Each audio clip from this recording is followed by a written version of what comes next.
HA2 is all about percent. So hopefully you kind of remember the first part, easy. Yeah. This part should hopefully also be once we get into it with percent increase and decrease, because that's how things really work in real life. So it says, by definition, a percent, sorry, I'm sick, so my throat is really hurting. And a lot of talking is happening. A percent is a fraction with 100 in the denominator. So if I wanted a fraction to find 22% of 80, what would I multiply the 80 by? What fraction? 22 over 100. No, fraction, 22 over 100, not 0.22. Type that into your calculator. What is 22% of 80 when you do that? 17.6. Okay, now, fractions work for percents, but that's kind of clunky. We're not going to use fractions a lot in this unit because it would be too much. How do I rewrite that with a decimal? What decimal is 22%? 0.22. I know you know that. I'm just reviewing because we're going to use a lot of percents.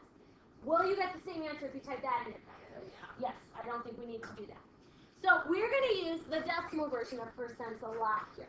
If you get a percent that's funky, like we might ask you like what's 0.5 as a decimal, 0.5% as a decimal. If you don't know what it is, type it into your calculator, 0.5 divided by 100 to get that decimal approximation. Now we're going to find out percent increase and percent decrease. We'll come back to these blanks, or I'll fill them in, but we'll come back to what this all means in application in a second. But if I want to find percent of increase, how much I'm going up, I need to add that value back onto what I started. Okay, and we'll see that here in just a second. If I'm decreasing, I have to take away or subtract from the original value if you're like decreasing by a certain percent. Now, so for example, you have to pay 15% sales tax on a car that you bought for $12,000. There are two ways to figure out the total amount of money you have to pay for this car. We'll just start with the two-step method, then I'll show you the shortcut. So here's the two-step method. It's a little bit longer, but not too much. First step of the two-step method is to actually figure out how much is the sales tax if it's 15%. So if I'm finding sales tax here, what do I multiply 12,000 by? 0.15 times 15%. Can somebody calculate for me what is the sales tax? What's 12,000 times 0.15? No, what is the sales tax? What is it? $1,800, yes. So you pay $1,800 in tax, but that's not all you pay for the car. Sorry, I couldn't hear you. You guys are quiet. The second step, what do I have to do to find the total that I pay? Add them together. Yes, 12,000 plus 1,800 is how much money? Not that much. 13,800. Oh yeah, I know it's a lot to you. I'm just saying. I thought. For a good teenage car, that would get you a decent teenage. That would be a very good teenage car. Yes. My first car was like $7,000. My first car was That's lucky. I didn't get my car until I went to college. All right, we're actually going to look into something like that next week. Now, one-step method. How can I shorten this? Does anyone remember? Maddie?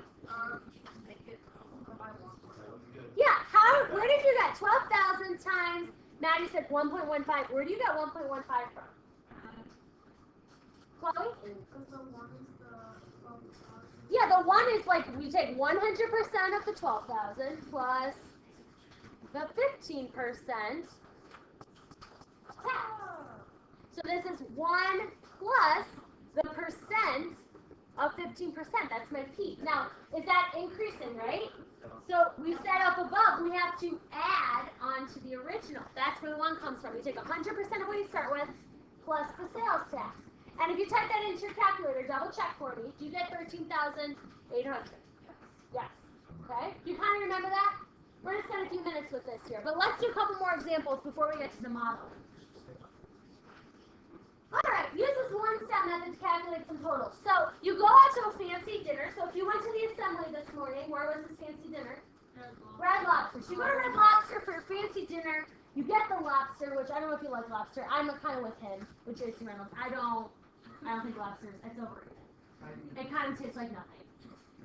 Unless you put butter on it, then it tastes like butter. You have a fancy dinner, you buy a lobster, you get $68 bill. You are a good tipper and you only need 18%.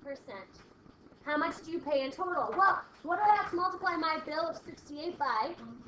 1.18. 1 plus the 18%. So calculate for me, how much money do you actually pay? $80.24. Good. Okay.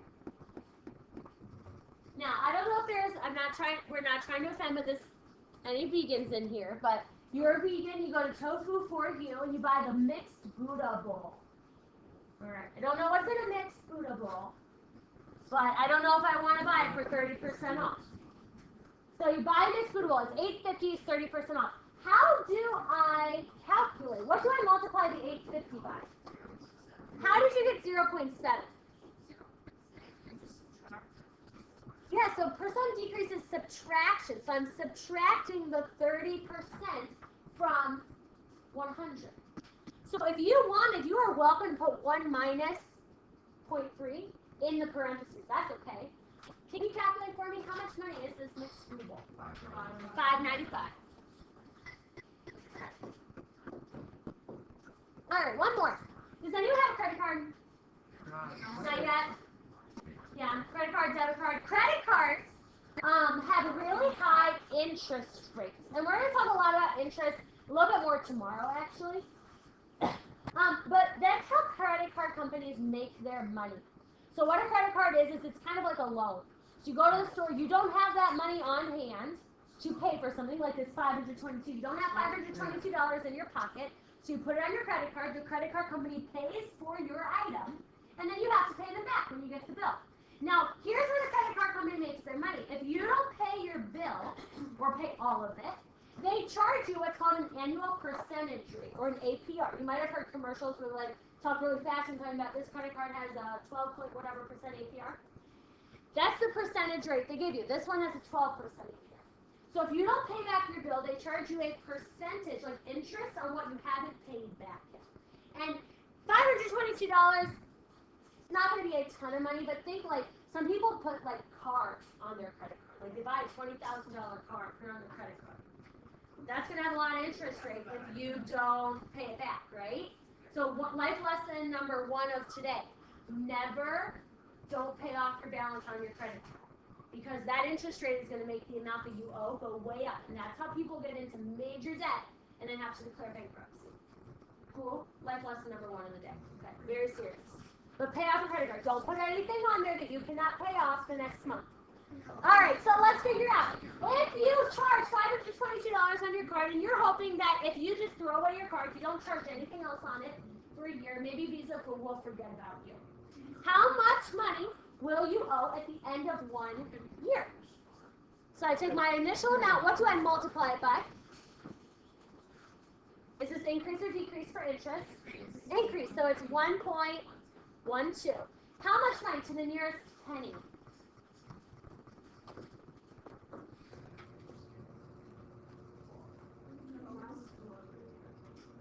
What is it? 584.64. All right, well, Visa didn't forget about you, even though you might have forgotten about Visa at this point. So you still, after 2 years, have not paid off your debt. So now how much do you owe? So what's your new starting amount?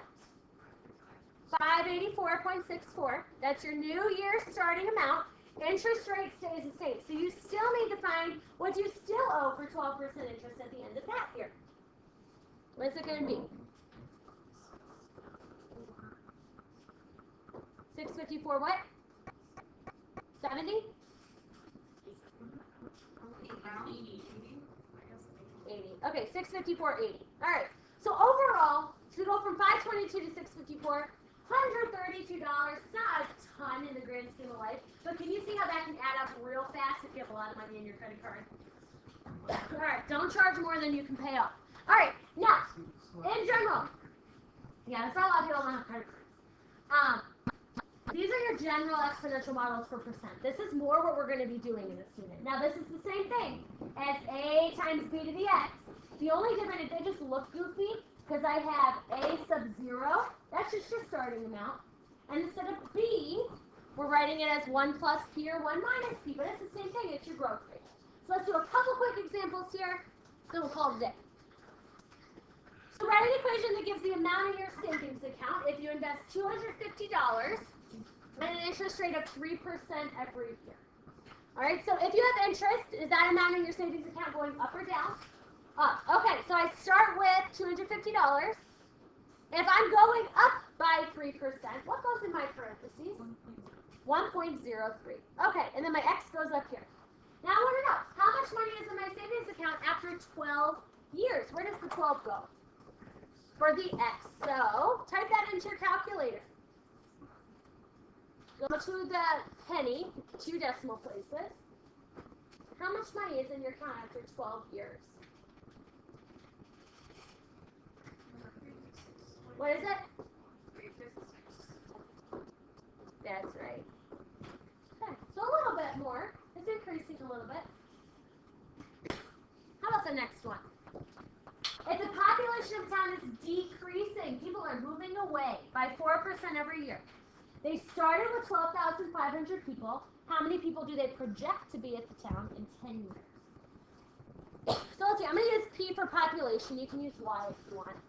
We start with 12,500. Now if I'm decreasing, I want to use this 1 minus the percentage.